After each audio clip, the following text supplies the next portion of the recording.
So even though football is the most beautiful game ever created, it also has its downsides. So in today's video, we decided to go over 5 annoying things about being a football player that you'll probably have experienced yourself, and which all players have had to live with over time.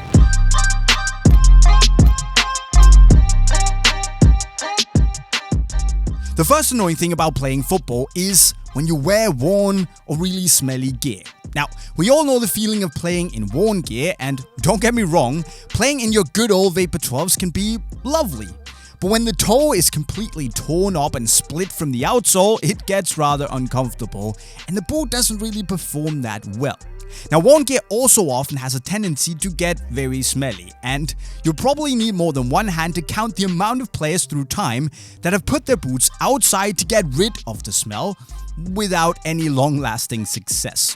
So if you struggle with smelly boots, make sure to click the video in the corner with tips on how to eliminate the smell and make them smell good again. Now, you can't fix a pair of broken boots, so maybe you should go to unisportlife.com and buy yourself some new ones. Just a tip.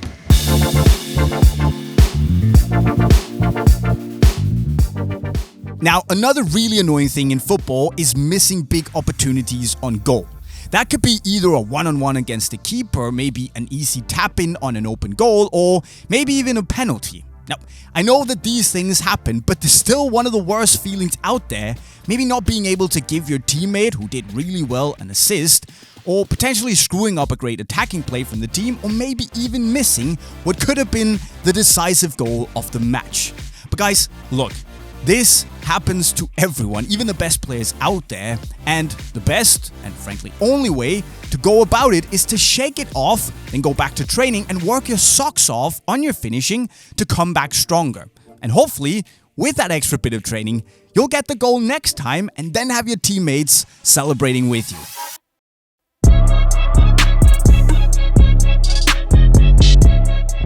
Then there are the selfish players. I think we all know them and have probably played with a few over the years. Because most of you will know the feeling of playing with someone who never looks up and is only focused on dribbling or scoring themselves. And this can destroy the chemistry and dynamic of the team, and even worse, the morale. And sometimes even the great players get subbed off for being too selfish and hampering the team's attacking possibilities. Now, you might be good at dribbling, but no one is bigger than the team. And dealing with selfish players is not easy and something your coach probably has to work on, but a good idea is to be a great example.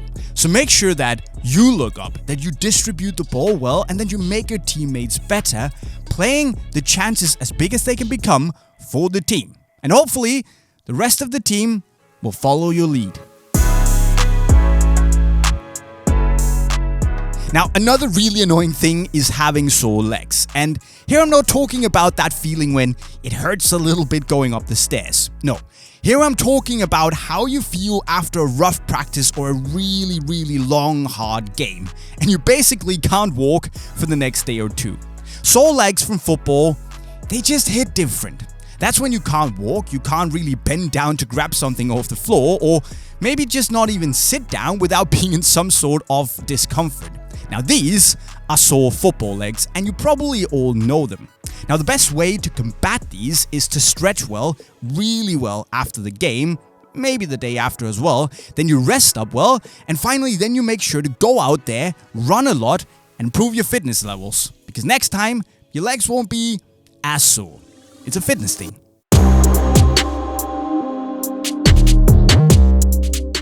But the most annoying and challenging thing about playing football, to some people at least, might be the pressure. Now, this is a more serious thing and actually a thing that causes many young players to stop playing, so it's important. Now, the pressure playing football can often feel quite big because both your teammates and maybe the people in the crowd count on you bringing your A game every single time you play. And they also expect you to improve and always do the right thing. Maybe they shout at you if you don't. And this means that you can feel inadequate and in worst case, lose the love of the game because the pressure becomes too much to handle. So if you feel that building up, let me remind you of why we play. Football is about having fun, guys. Some of the greatest players ever have said this many times. If you don't love the game and you don't have fun, you can't enjoy it, you can't improve.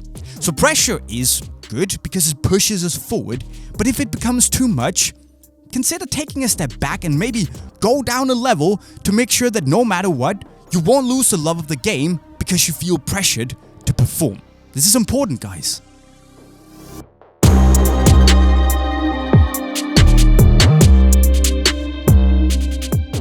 So guys and girls, these are some of the more annoying things about playing football that you kinda have to live with and that you've maybe also experienced yourself. But please let me know in the comments if you are maybe the type of player who thrives under pressure, or if there are some other annoying things that you think I've forgotten.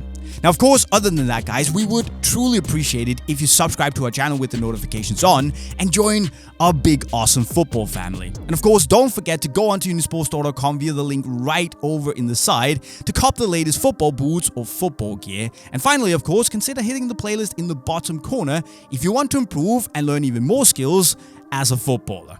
And with those words, I'll be signing off. Cheerio.